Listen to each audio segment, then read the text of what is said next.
할렐루야, 사랑 축복합니다. 2021년 6월 24일 목요일 새벽기도 오신 여러분들을 주님의 이름으로 사랑을 축복합니다. 우리 기도하고 하나님께 새벽 시간 거룩하게 올려드렸으면 좋겠습니다. 기도하겠습니다.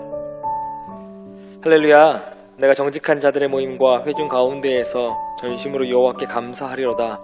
여호와께서 행하시는 일들이 크시오니 이를 즐거워하는 자들이 다 기리는도다.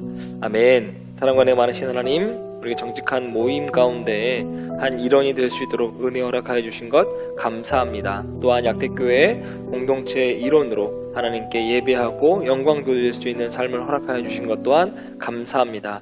평생 주님을 향한 영광 그치지 않게 도와주시옵시고 모든 시선을 주님께 올려드리며 살아가는 저희들의 모든 삶이 될 수 있도록 은혜 더하여 주시옵소서. 오늘 하루를 시작합니다. 말씀으로 시작하오니 승리하는 삶 살게 도와주시옵시고 주와 동행하면서 행복하고 복된 삶을 살아갈 수 있도록 은혜 더하여 주시옵소서. 감사드리며 거룩하신 예수님의 이름으로 간절히 기도합니다. 아멘. 할렐루야, 사랑하고 축복합니다. 새벽을 깨우신 성도님들에게 하나님의 은혜와 은총이 더하시기를 주님의 이름으로 간절히 축복합니다. 오늘은 잠언 28장 19절에서 28절까지 말씀인데요. 오늘은 27절과 28절 두 절을 갖고 함께 여러분과 은혜를 나누고자 합니다. 27절 말씀을 보면 가난한 사람을 도와주는 사람은 모자라는 것이 없다라고 앞쪽 부분에서 이야기합니다. 여기 모자라는 것이 없다라고 하는 건 궁핍해지지 않는다라고 하는 뜻입니다. 즉 그냥 단순히 모자람이 없다라고 이야기하는 것이 아니라 이 궁핍을 면하고 더 큰 의미가 담겨 있습니다. 바로 더 부유하고 풍족해진다라고 하는 뜻이 이 안에 담겨 있습니다. 그리고 후반부에 보면 못 본 채 하는 자에게는 저주를 받는다라고 말씀하고 있죠. 곧 가난한 자를 알고도 모른 채 또 못 본 채 인색한 모습으로 그 재물을 움켜쥐고 살아가고 있는 사람들에게는 하나님의 진노와 심판이 있을 뿐이다 라고 말씀하고 있는 것이 후반부에 나오는 말씀입니다. 그런데 여기 가난한 자에게 자비를 베풀어서 구제를 하고 돕는 자가 도리어 부유해진다 라고 하는 그 이유가 무엇이냐면 바로 우리 하나님께서, 우리 아버지께서 고아의 아버지가 되어주시고 과부의 아버지가 되어주시고 나그네처럼 약하고 또는 소외된 사람들을 가장 불쌍히 여겨주시는 분이기 때문이라고 하는 거죠. 그렇게 솔로몬 역시 이렇게 이야기합니다. 가난한 자를 불쌍히 여기는 것은 여호와께 구워주는 것이다 라고 이야기하고요. 주님께서도 이렇게 말씀하시죠. 작은 자에게 한 것이 곧 나에게 한 것이다 라고 이야기하고 있습니다. 작은 자라고 하는 건 소외된 자, 고아들, 과부들, 사회적으로 소외되고 있는 사람들을 이야기하고 있습니다. 이런 말씀을 보면 가난하고 또 소외된 자들을 돌볼 때 그냥 지나치지 않고 정성껏 아주 자신의 모든 것을 다 바쳐서 물질도 포함합니다. 시간도 포함합니다. 다 바쳐서 그들을 도와준다 라고 하는 건 복을 받아서 풍요로워지고 부유해진다라고 하는 것 어찌 보면 당연한 일 아니겠습니까? 그 모든 작은 일이 그 모든 소외된 자에게 하는 일이 누구에게 하는 거라고요? 하나님에게 하는 것이기 때문에 그걸 받으신 하나님이 우리에게 복 주시는 건 당연하다라고 말씀하고 있습니다. 그러나 반면 가난한 자를 알고도 또 보고도 못 본 채 하고 돕지 않는 자들에게는 하나님의 저주와 심판이 있을 것이다 라고 하는 건 어찌 보면 당연한 일입니다. 왜냐하면 그들을 알고도 모른 채 했거든요. 이 땅에서도 우리가 알고 짓는 죄가 있고요. 모르고 짓는 죄가 있습니다. 그 두 죄가 이 땅에서의 죄는 다릅니다. 알고 지은 죄는 더욱더 흉악합니다. 모르고 지은 죄 있을 수 있습니다. 이거 우리가 또 회개하면 되거든요. 그러나 우리가 알고 지은 죄는 굉장히 더 흉악한 죄를 범할 수 있습니다. 우리가 가난한 사람들을 알고도 모르는 채, 보고도 못 본 채 지나가고 돕지 않는다고 한다면 바로 하나님께서 그들에게 주시는 건 저주와 심판뿐이다라고 성경이 말씀하고 있습니다. 우리가 여기서 깨달아야 될 것은 무엇이냐면 바로 그 재물이라고 하는 것이 우리 것이 아니라고 하는 겁니다. 바로 우리는 청지기라고 하는 거죠. 그 모든 재물의 소유주는 하나님이시고 그 모든 재물을 우리에게 잠깐 이 시간 동안 우리가 이 땅에 사는 동안 우리에게 맡겨주셨다라고 하는 겁니다. 그래서 이 모든 것들을 선한 일에 쓰지 아니하고 자신의 배만 불리는 데 사용하면서 가난한 자들을 돕지 아니하고 못 본 채 하고 돕지 아니하면 바로 하나님의 무서운 심판의 대상이 될 수밖에 없습니다. 감리교 창시자인 존 웨슬리 목사님께서 1763년에 하셨던 설교, 돈의 사용이라고 하는 설교가 있습니다. 그 설교를 보면 웨슬리 목사님이 이렇게 말씀하세요. 돈은 일만하게 뿌리다. 그러나 돈 자체가 악은 아니라는 겁니다. 돈은 선하게 또 악하게 사용할 수도 있다. 돈을 잘 사용하면 그건 하나님의 선물이 될 수도 있습니다. 목마른 자들에게 마실 것을, 헐벗은 자에게 입을 것을 줄 수 있고 약자들에게 필요한 것을 채워줄 수 있기 때문에 바로 그 돈을 잘 사용하면 하나님의 선물이 될 수 있다라고 이야기합니다. 즉 돈의 문제가 아니라 이 돈을 사용하고 있는 사람들의 마음가짐, 태도의 문제라고 하는 겁니다. 그러면서 세 가지 원칙을 제시하셨어요. 첫 번째 원칙은 할 수 있는 대로 많이 벌으라는 거예요. 좋죠? 할 수 있는 대로 많이 벌으라 라고 하는 겁니다. 돈은 벌 수 있을 만큼 벌어야 된다 라고 하는 겁니다. 그러나 돈을 벌 때 금해야 되는 사항들을 몇 가지 말씀하셨어요. 첫 번째가 건강을 해치면서까지도 돈을 벌면 안 된다라고 하는 거죠. 너무 몸이 고되거나 너무 몸에 해로운 일들을 하지 않아야 된다. 무엇이 더 중요할까요? 돈보다 인간의 생명이 더 중요하기 때문에 이렇게 말씀하신 거죠. 두 번째는 영혼에 해를 끼치면서까지 벌면 안 된다라고 하는 겁니다. 돈을 벌면서 거짓과 속임수로 돈을 많이 벌 수 있는 기회가 있을 수 있습니다. 특별히 사업하시는 분들 또 이 상황에서 그렇게 거짓과 속임수로 하실 수 있는 상황이 많이 직면하게 될 수 있습니다.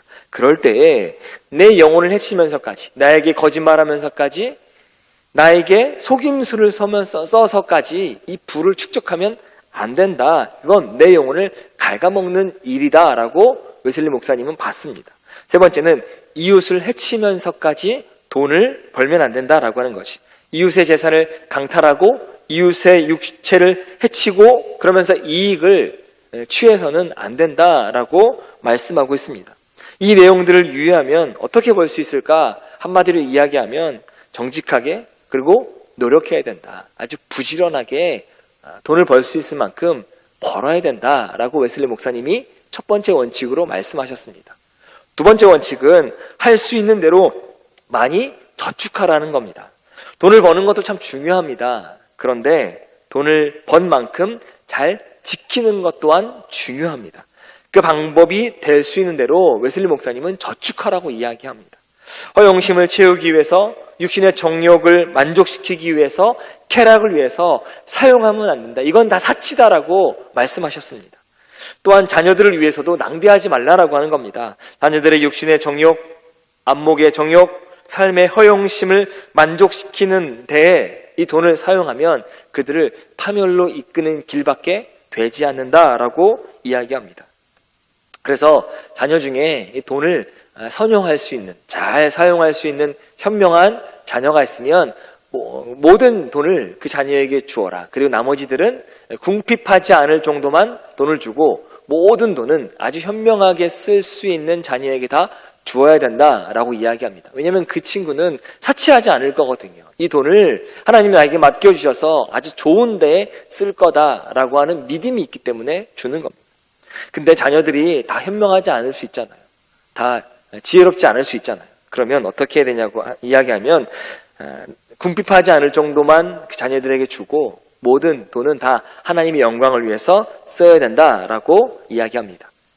마지막 세 번째는 할 수 있는 대로 주라는 겁니다. 나누라는 거예요. 우리가 재물의 소유가 아니라 청직이라고 말씀을 드렸잖아요. 소유권은 누구에게 있다고요? 하나님에게 있습니다. 물질 또한 하나님에게 있습니다. 물질뿐 아니라 나 자신도 하나님의 것입니다. 내 영혼, 내 육체, 내 시간, 내가 누리고 있는 모든 것들이 다 하나님이 주인이세요. 그리고 우리는 잠깐 이 땅에 살면서 하나님이 우리에게 맡겨주신 물질일 뿐이고 육체일 뿐이고 시간일 뿐이고 영혼일 뿐이다라고 하는 거죠. 다 하나님께로부터 왔음을 명심해야 된다라고 하는 겁니다. 그래서 이 돈이 내 것이 아니기 때문에 하나님은 누구에게 이 돈을 쓰기를 바라시냐면 하나님을 사랑하고 이웃을 사랑하는 데에 이 물질이 쓰여지기를 바라십니다. 그래서 하나님의 영광을 위해서 써야 되고요. 가난한 자들과 소외된 자들과 약한 자들과 이 궁핍에 처한 자들을 위해서 사랑하는 마음으로 쓰기를 바라셨기 때문에 물질의 주인이 그렇게 원하시니 우리는 이 물질을 내 마음대로 쓰는 것이 아니라 하나님의 목적대로, 하나님의 원하시는 방법대로 이 물질을 써야 된다. 그래서 나누어 줘야 된다라고 웨슬리 목사님이 이야기하셨습니다. 그러면서 돈을 쓸 때 웨슬리 목사님이 이렇게 기도하셨대요. 주님, 제가 의식주를 위해 이 돈을 쓰려 합니다. 당신의 뜻에 따라 그 일부를 사용함에 있어서 재물을 맡은 청지기로 성실하게 행동하고 있음을 아시죠? 주님은 제가 주님의 뜻에 따라 이렇게 한다는 것을 아시죠? 저의 소비가 예수 그리스도를 통한 거룩한 산 제사가 되기를 간절히 빕니다. 주님께서 모든 사람을 그 행한 대로 보응하실 때에 저의 사랑의 행위 또한 보상받게 하옵소서. 웨슬리 목사님이 마지막 자신의 삶을 다 하고 나서 주머니에 얼마 있었냐면 6파운드밖에 갖고 있지 않았다고 합니다. 모든 걸 다 하나님을 위해서 쓰고 또 가난한 이웃을 위해서 썼습니다. 그리고 자신을 위해서는 정말 궁핍하지 않을 정도에까지만 물질을 사용하고 있는 대로 다 모든 걸 다 가난한 자들을 위해서, 사회에서 소외받고 있는 사람들을 위해서, 고아를 위해서, 과부를 위해서 다 사용하셨습니다. 어떻게 보면 첫 번째 원칙이었던 할 수 있는 대로 많이 벌어라, 또 두 번째 원칙이었던 할 수 있는 대로 많이 저축하라, 이것들은 굳이 다시 언급하지 않아도 잘 지키고 있을 것 같아요. 근데 마지막 세 번째, 할 수 있는 대로 많이 나누어 주라 라고 하는 이 세 가지 원칙이 함께 끝까지 잘 적용되어야 이 세 가지 원칙이 하나님이 원하시는 또 돈의 사용이 될 수 있다고 이야기합니다. 우리가 무엇을 해야 된다고요? 할 수 있는 대로 많이 나누어 주시는 여러분 되시기를 주님의 이름으로 간절히 축복합니다.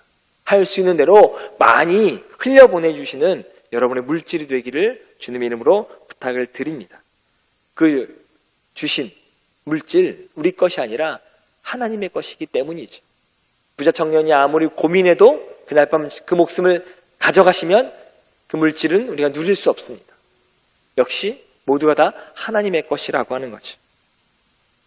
그리고 우리가 모두 가족과 믿음의 식구들과 이웃들을 위해서, 또 가난한 자들을 위해서 하나님이 우리에게 맡겨주신 시간과 물질과 건강과 이 모든 것들을 다 선한 청지기의 삶을 살아갈 수 있도록 매번 하나님을 의지하는 여러분 되시기를 주님의 이름으로 간절히 축복합니다.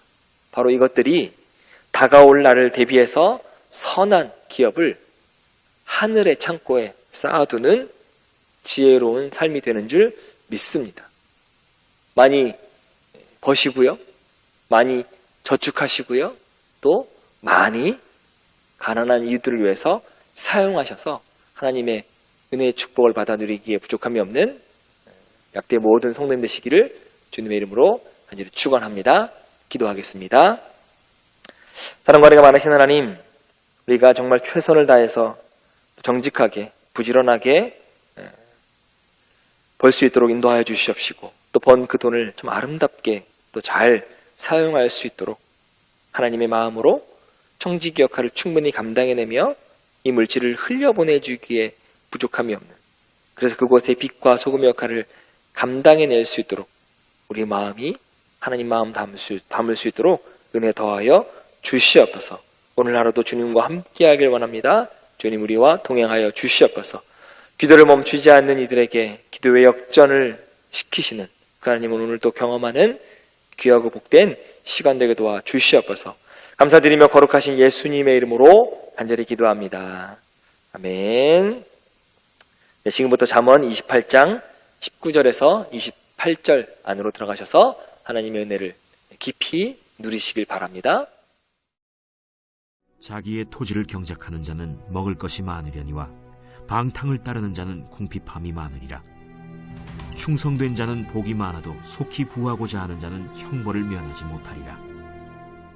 사람의 낯을 보아주는 것이 좋지 못하고 한 조각 떡으로 말미암아 사람이 범법하는 것도 그러하니라.